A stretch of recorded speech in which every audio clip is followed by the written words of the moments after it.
Welcome to a special episode of Building Better Communities with Bob Hart, as we gather with industry leaders to discuss the response to the California wildfires and what landlords are doing to give back to the community and get people housed as quickly as possible. Now your host, Bob Hart. Good afternoon, everybody. Welcome to a special episode of Building Better Communities. I'm your host, Bob Hart, President and CEO of TruAmerica. Today I have a very outstanding group of real estate folks with us who are here to talk about what's happened in the last week, the largest disaster in California history in terms of wildfires. 40,000 acres are burned in Los Angeles in the first week of 2025. It is a earth-shattering event for this community, and we're going to talk about how landlords and the state and the city can work together to rally to help those fire victims that need housing, and what our plans are, both individually and as a community, to do that. And I have with me today, I'm going to introduce everybody who's here and have you guys each say a few words about. First, I want to introduce Tom Bannon. Tom has been with the California Apartment Association for over 30 years, and he is the Chief Executive Officer. Tom, welcome. Thank you, Bob. Appreciate it. First and foremost, heartfelt sympathies out for our fire victims, and I'm glad that the industry is coming together to do what we can to assist. And now I have my good friend Sean Burton. Sean is the founding partner and CEO of Cityview. Longtime member of the community, and here with us today as a landlord and as a concerned citizen. Great. Bob, good afternoon. First, I want to thank you for your leadership in pulling this together about a critical topic that we all need to be focused on. And same as Tom said, I mean, our heart goes out to all the victims of this fire. And it's going to take all of us and an entire community, locally and nationally, to rebuild the Palisades and Altadena and Los Angeles. So thank you, Bob, again, for pulling us together. Thank you for being here. Now I'm going to introduce our owners' representatives, in addition to Sean and myself. First, I have Chris Tourtellotte from Terra. Chris, welcome. Yeah, thank you so much for having me. I really appreciate it. Just by way of quick introduction, we're one of the larger multifamily developers. We got about 3,000 units in LA County. So, we're deeply concerned about this and want to be helpful. Thank you for being here, Chris. And then to Chris's left here on the screen, we have Bryan Haynes of the longtime ownership, the Haynes Company, founded by his dad, Bruce, maybe 4 decades ago or more. 1969 is when he founded the management company. Yeah. All right. That's quite a number of decades. Yes, it is. Tell us a little bit about, Bryan, what you're doing and how it evolved. I appreciate you having me on such short notice onto this. This for me is a very personal item. I know about 20 people in the Malibu Palisades and mostly in the Eaton Fire area that have lost their homes. So I'm trying to get the word out that we are making changes to our rental programs in order to accommodate people as quickly as we can. Well, welcome. Carter Powell. Carter is with Camden Property Trust, a publicly held real estate trust. Although they're based in Houston, they have significant holdings in Southern California. Welcome, Carter. Tell us a little bit about yourself and what's going on in your world. Yeah, thank you, Bob, and really appreciate being here. And I must say, in light of everything, very similar to the other comments, my introduction feels a little less important today, and would love to just use this time to quickly share my deepest thoughts and prayers to all of those that have been impacted. And, very difficult week behind us, and there's still a lot of tough ahead of us. And just wanted to pass along that message for myself and our communities in LA and obviously Camden, and also thank our first responders. It was incredible being on, boots on the ground last week and just seeing first responders from within the state and around the country coming together. And, excited to be here and to be having this conversation. Well, welcome. And then my colleague, Mark Enfield. Mark is the Chief Administrative Officer and Head of Western Operations for TruAmerica. And Mark's here to talk a little bit about what we're doing as a company. Mark? Yeah, thank you, Bob. TruAmerica's got 60,000 units nationally, but more importantly, we've got about 5,000 units in and around the affected areas. And while none of our properties were damaged specifically, I think we've really all been talking internally for the last week and how can we help as landlords to these displaced residents, many of whom maybe haven't rented an apartment in many years. They've been homeowners. So we really, really want to do anything we can to help all those affected. Well, let's go backwards a little bit here and start with the top, and let's look at the state level. We've had the governor in town who's tried to embrace what he can do to help people with the fire. Tom, you're seeing it from the Sacramento end. I know you have a meeting coming up soon with the governor. You saw there was a proclamation that he did, an executive order just the other day. What is the view from where you sit as the head of the apartment association of the state of California, and how do you interpret some of the changes that are going to be coming up here very soon and so forth? Because we're concerned because to the Woolsey fires, we saw a lot of measures being put in place on eviction moratoria as well as price setting. Look, first, the governor, my sense is the governor truly understands the nature of this disaster. He did just pass an executive order that really deals with doing what the state can do to relax environmental impact reports, building permits, the Coastal Commission, because we've got to figure out a way to build rather quickly. And so I think what the governor's done with his executive order is clearly in the right direction at the state level. That obviously doesn't solve the immediate problem that we have in assisting those folks who have been impacted by the fire. But I think from the state perspective, letting people know that they're going to be able to rebuild as quickly as possible and relaxing some of those standards are really important. I do think that at the state level, I mean, there's going to be a necessity for dollars. I think the insurance issue has only become exacerbated. Something's got to happen. There's got to be federal funding. There's got to be some state funding because the insurance issue is significant, and people really, to rebuild, they're going to need that capital. So I think the state's working on that. I think the governor's first step was the correct step. I think at the local level, things have to happen rather fast. Look, Los Angeles is a highly regulated area for the industry. I think what we learned during the pandemic was that owners who tried to do the right things found themselves in sort of a difficult predicament with eviction moratoriums, with rent freezes, with the inability to get out unscrupulous tenants. So you got to balance all of that. I was just on the phone about 2 hours ago with a member who's got some units in Los Angeles, and he's going to do what he can, but he's also got a second home in Los Angeles. And he made a great point to me. He said, Tom, I would be more than willing to give up my second home, he said, for 2 to 3 months. He said, but I'm fearful that if I was to put that on the rental market, I may not be able to get it back. So I think the city has got to look at some things also to relax some of the regulatory stuff. So Yeah. Probably a long answer to your question, Bob, but I think it's very good. But I think just going a little further, we've spent several hundreds of millions of dollars trying to educate the voter at the ballot box. We saw Prop 34, I believe, is the right number, go to defeat, which would have, if it had passed, could have potentially limited the supply of housing.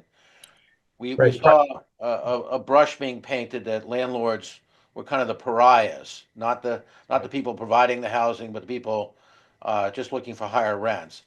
Right. How do we as an industry come together to show our humanity, which is something we're trying to represent individually here today, but how do we do that as an industry, Tom? I mean, I think the way we do it is, first and foremost, you have to just accept the fact that we have Californians that are in dire need. We've got to figure a way to get them housed as quickly as possible. And I think the way you do that is people that have those units available, they make certain that everybody is aware of those units.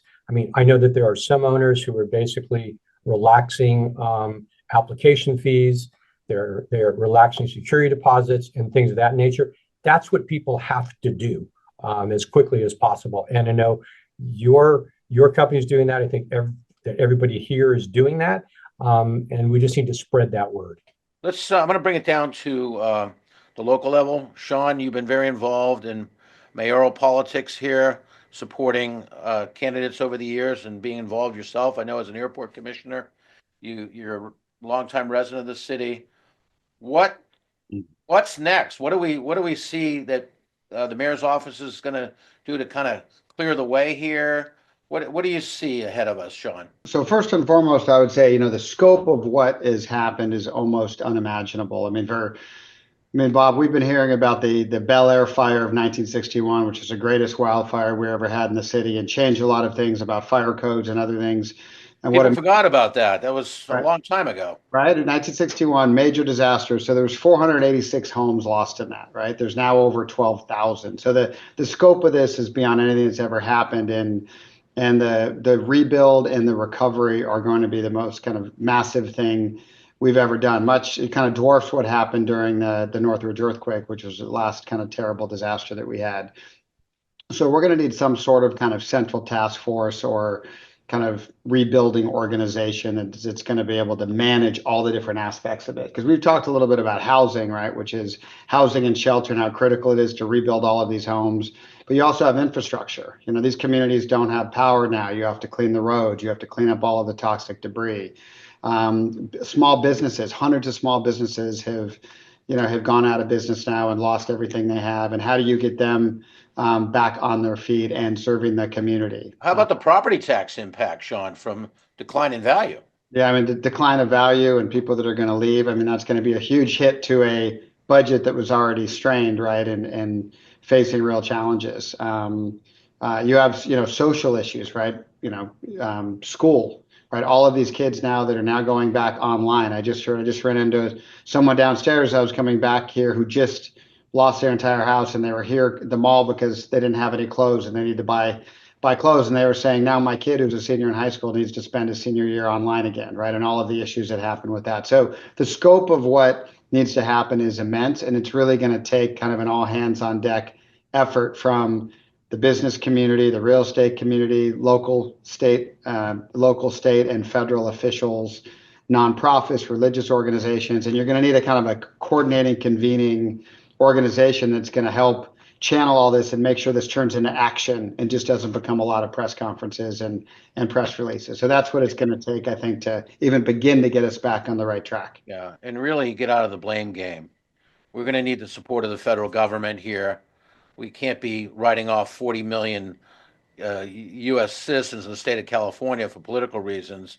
This state generates a huge economy for the country. And look, I know that the mayor has invited the president-elect out here next week, right after he's inaugurated, to tour the damage and to talk about ways that the federal government and local government can work together. And so I hope to say, kind of from a non-political standpoint, I hope for the sake of everybody that happens. If I know you, Sean, you're going to be part of making it happen. Let's get down to street level here and better understand what's going on from the landlords who are here. Bryan, let's start with you. You're a bootstrap entrepreneur. You and your dad. Yep. You own a number of communities throughout, I know, the Valley and elsewhere. Tell us about what you're thinking and what you're doing. So, I'm a small fish in this pool right here. We only own 823 units throughout Southern California. I do have a good portfolio size, about 400 units down the 605 corridor. The closest property that I have to Altadena and that fire, or the Eaton fire, is in Duarte, which is about 14 miles away. So what we are doing, we're kind of being a little proactive because we figure that there are some tenants in our buildings that know people because they're so close. They might share schools or churches and stuff like that. So we are in the process right now of sending out text messages, letting them know that we have vacancies that we can fill up for them. We are removing our application fees. We're removing our deposits. We typically only allow a year lease, but we are waiving that for fire victims. So if they need to go month to month, they can. If they've lost everything and they don't have much money, If they want to sign a 1-year lease, we are going to waive the first month's rent to try and help people Really? get on their feet. It's all about being a part of the community and getting people back to where they were as quickly as possible and to feeling like they have a home. If they have a You're really pet, making a contribution by doing that indirectly. yeah, we have to. That's a part of being in the community. And That's great. we're waiving all of our pet fees. I've told all our managers portfolio wide, 100% freeze on all of our rents. We're not going to boost rents at all or do anything. I don't care what the market does, but we're not. And if we can provide like any resources as far as furniture rentals or anything like that, we are going to be as flexible as we can to get people housed as quickly as possible. That's amazing, Brian. And for a small landlord to absorb those hits is so, gracious of you I don't to do I that. don't think of them as hits. I think of them as investments in our community. So I'm going to go to the big kahuna here. I'm going to Carter. You're I think the largest national landlord here, certainly, and you have a strong presence locally with I think about 7,500 units. Tell us a little bit about what Rick Campo and his partners and you're doing to aid these victims and help respond.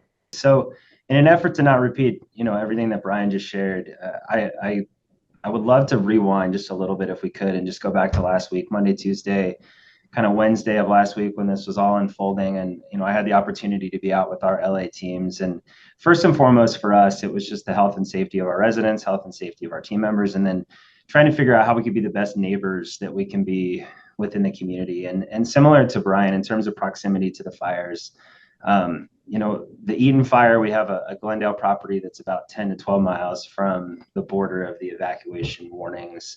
And then for us, the closest fire was actually the Sunset fire that thankfully came and went pretty quickly. And that was we're about 2 blocks from the evacuation zone, our Hollywood property there. And, for us, it was really on the resident side, it's communication. It's making sure that our residents are hearing from us in multiple forms of communication, and that the updates that they're seeing online or on the news are similar with the updates that we're sharing with them, just so that we can stay in constant communication if, God forbid, we needed to enter into an evacuation, which luckily we did not enter into that status. But then also just showing them a presence of calm, and we're here to serve you.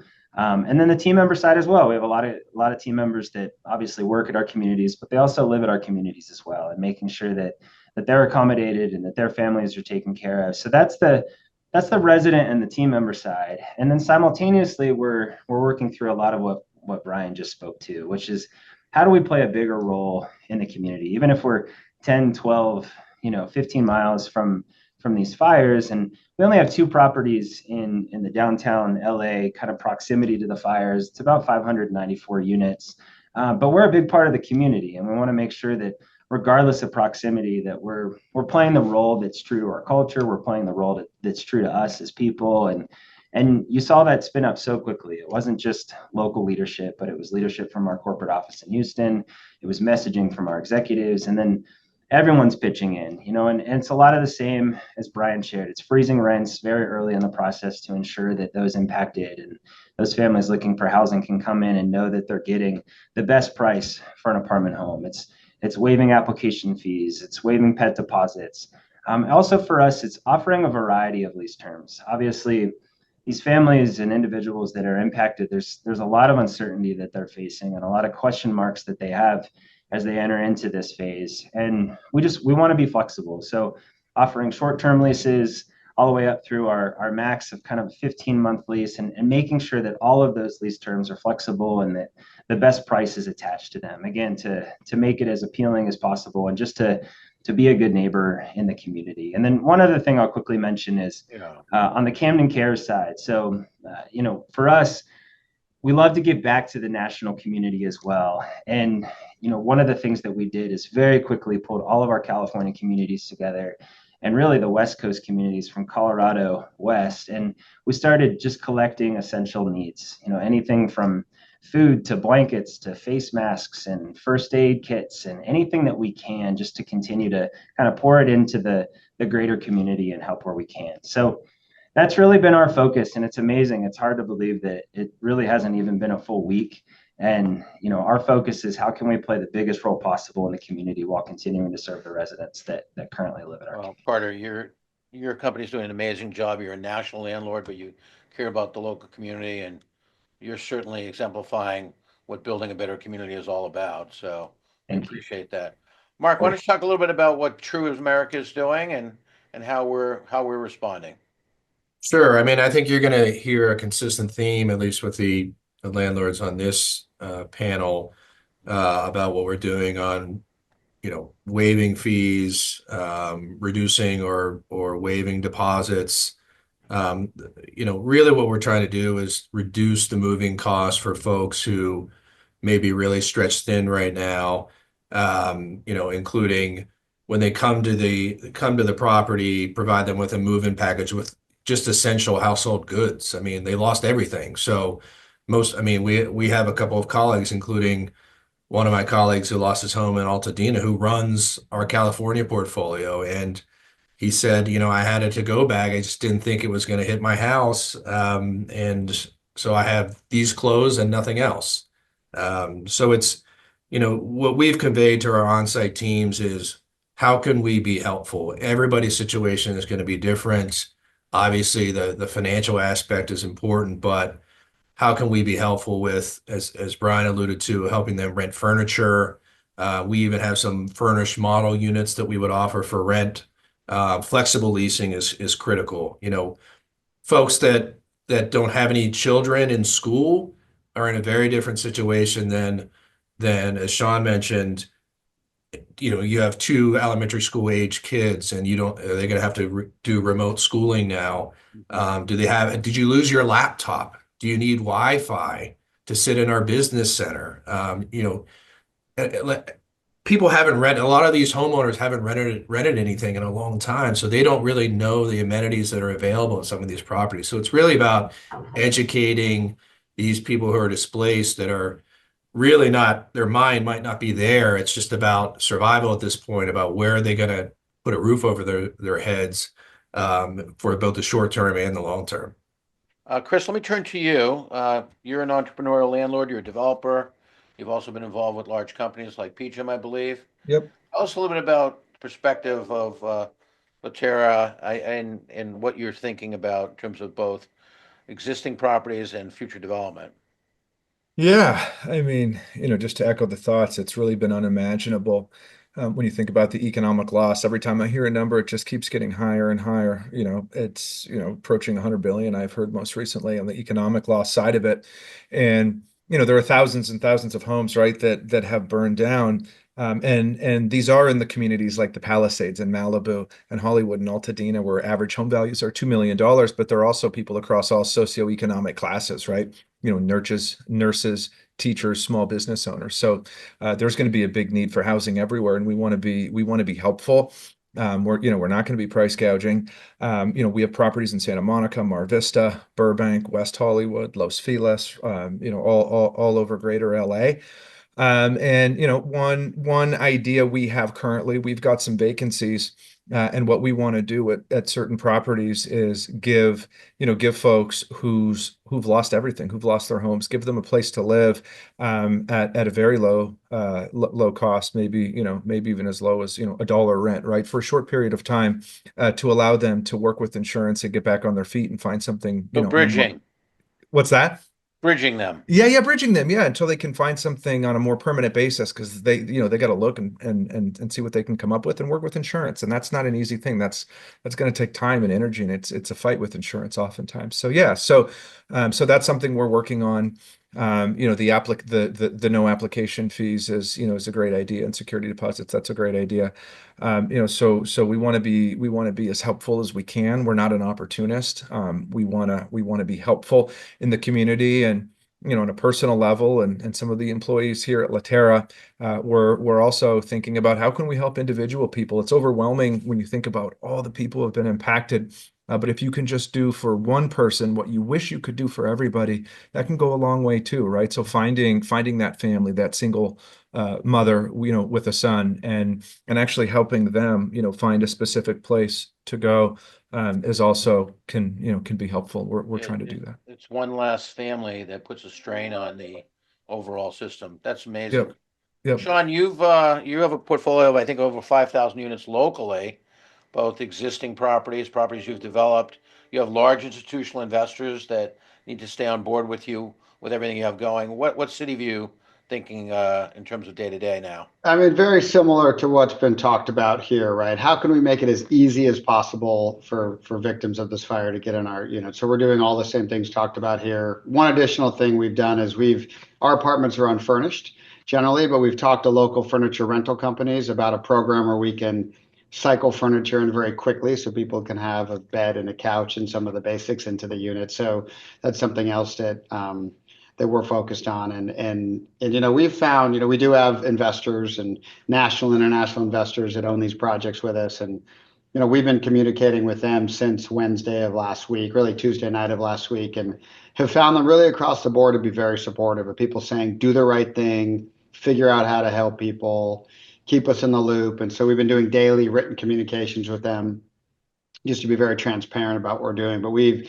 been, really pleased with how, even people based in New York and other parts of the world, feel for what's happening here, feel for the people, and are willing to lean in so we can, be a good part of the community. So that's been very heartening, I would say. I would expect nothing less from you guys, Sean. That's amazing leadership. Tom, you've heard now. I think we have 5 different landlords on here. Does this sound like a group of folks that's out to price gouge and take advantage? Yeah, no, not at all, Bob. I do think that what's important to understand is, 99% of this industry is really committed to the community.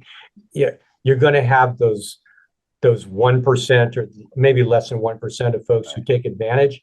The other thing that we're urging people to do is to make certain that folks understand what the law is as it relates to when there is a disaster like this, just in terms of you got to keep, costs, below 10%, for the duration of that emergency. That's just really, really important. And once again, everybody on this webinar are great landlords, and that is the case for everybody. But we just got to remind folks, those bad apples, we just got to go after them because they're creating a problem for everybody. Well said, Tom. And I'm sure we'll be seeing more from CAA on, how to navigate this new road and Yep. a lot of Absolutely. communication. So we appreciate you and what your organization is doing for the industry. We talked a lot about residential, but we've lost a lot of businesses as well, particularly small businesses. Some of us own mixed-use properties that maybe even have vacancies. Wondering about that aspect and people that need commercial space. Any thoughts from any of you just on that topic? Hey, Bob, I'll say one thing on that point. The LA Chamber of Commerce has stood up a small business recovery fund for businesses that have lost everything. And so they will help businesses with filing insurance claims, getting FEMA grants, and then actually grants to restart their business, loan guarantees. They're collecting corporate donations from around the country. I know some of the large banks have already contributed in other businesses. So that's something that for businesses that have lost everything, they should reach out to the Los Angeles Chamber and use that resource to help get back on their feet. Chris, do you have some mixed use?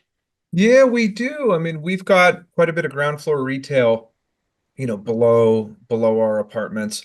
But self-storage is worth talking about too. I mean, because we're a big self-storage developer, and unfortunately, our projects are under construction mostly in Southern California. But I think a lot of folks, fortunately, were given the advance notice, were able to, get, not all, of course, but many of their belongings out, and now they're going to need a place to store it. So I wish we had some self-storage facilities that were completed and open, because that's very easy to give away one out of 1,200 units to somebody who needs it, or a few units. So I'm thinking of getting in touch with some of the other self-storage owners and operators, and that could be helpful for small businesses, or individuals.